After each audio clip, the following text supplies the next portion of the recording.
warahmatullahi wabarakatuh. Salam solusi, solusi untuk berdiskusi. Perkenalkan, saya Fadila Samia dengan NIM 0601232035 dari IP2. Di sini saya akan menjelaskan PPT saya tentang Rule of Law. Apa sih yang dimaksud dengan Rule of Law? Rule of Law merupakan suatu legalisme hukum yang mengandung gagasan bahwa keadilan dapat dilayani melalui pembuatan sistem peraturan dan prosedur yang objektif, tidak memihak, tidak personal, dan otonom. Prinsip-prinsip Rule of Law sebagai berikut. Prinsip Rule of Law secara formal berdasarkan UUD 1945, negara Indonesia adalah negara hukum, pasal 1 ayat 3. Segala warga negara bersamaan kedudukannya di dalam hukum dan pemerintahan dan wajib menjunjung hukum dan pemerintahan itu tanpa kecuali. Setiap orang berhak atas pengakuan, jaminan, perlindungan, dan kepastian hukum yang adil serta perlakuan sama di hadapan hukum. Setiap orang berhak untuk bekerja serta mendapat imbalan dan perlakuan yang adil dan layak dalam hubungan kerja. Prinsip-prinsip Rule of Law secara hakiki sebagai berikut. Berkaitan erat dengan penegakan. Keberhasilan penegakan Rule of Law tergantung pada kepribadian nasional masing-masing bangsa. Rule of Law mempunyai akar sosial dan budaya Eropa. Rule of Law juga merupakan suatu legalisme, aliran pemikiran yang berkaitan dengan sistem hukum. Ciri-ciri Rule of Law sebagai berikut. Lahir dari kandungan negara konstitusi yang kemudian memunculkan doktrin egalitarian, menjadi doktrin dengan semangat dan idealisme yang tinggi, adanya jaminan perlindungan hak asasi manusia, adanya kesamaan kedudukan di depan hukum. Di sini saya akan menjawab pertanyaan tentang negara hukum Rule of Law. Jelaskan bagaimana yang disebut negara hukum Rule of Law versus bagaimana kalau negara tidak membuat hukum sebagai panglima.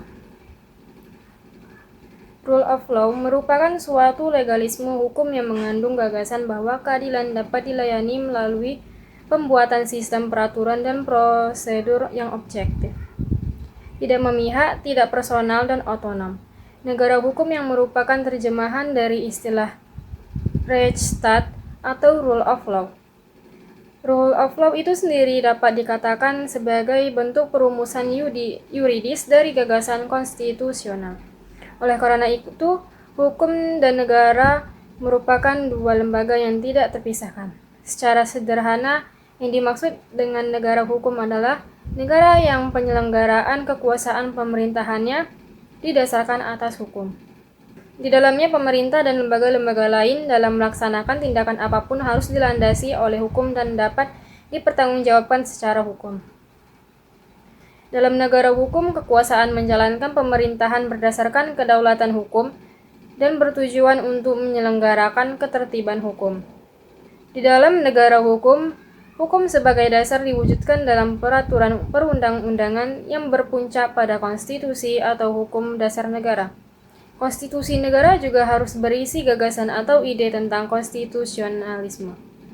Negara berdasar atas hukum menempatkan hukum sebagai hal yang tertinggi atau supreme, sehingga ada istilah supremasi hukum.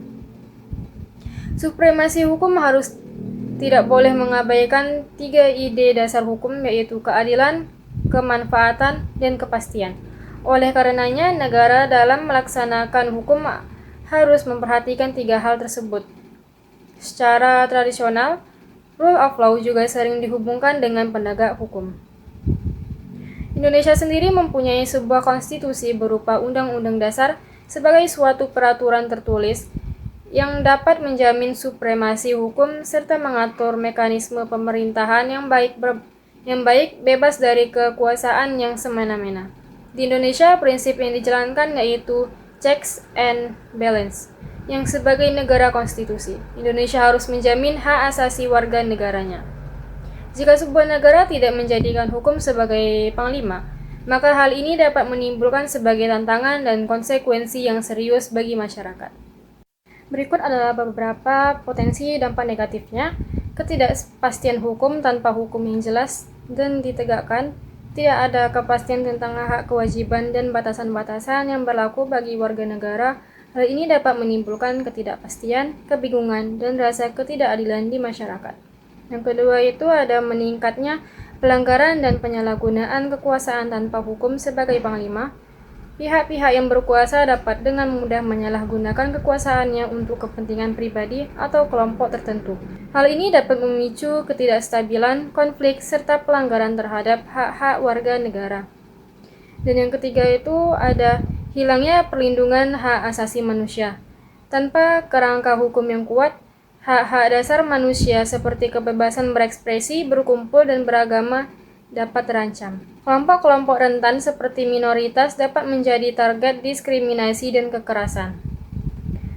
Yang keempat ada pertumbuhan ekonomi yang tidak sehat. Tanpa kepastian hukum, iklim investasi dan bisnis dapat terganggu, menghambat pertumbuhan ekonomi. Ketidakpastian hukum juga dapat memicu korupsi dan praktis tidak sehat lainnya yang merugikan perekonomian. Yang kelima ada melemahnya solidaritas dan integritas sosial. Tanpa hukum sebagai panglima, konflik dan pencegahan di masyarakat dapat semakin meluas. Hal ini dapat mengganggu kohesi sosial, menghambat pembangunan, dan berpotensi memicu instabilitas politik. Oleh karena itu, peran hukum sebagai panglima dalam sebuah negara sangat penting untuk menjamin keadilan, ketertiban, dan kesejahteraan bagi seluruh warga negara. Tanpa fondasi hukum yang kuat, negara akan sulit mencapai kemajuan yang berkelanjutan dan mewujudkan cita-cita demokrasi yang sejati. Sekian yang dapat saya sampaikan, lebih dan kurang mohon maaf. Wassalamualaikum warahmatullahi wabarakatuh. Salam solusi, sampai bertemu kembali.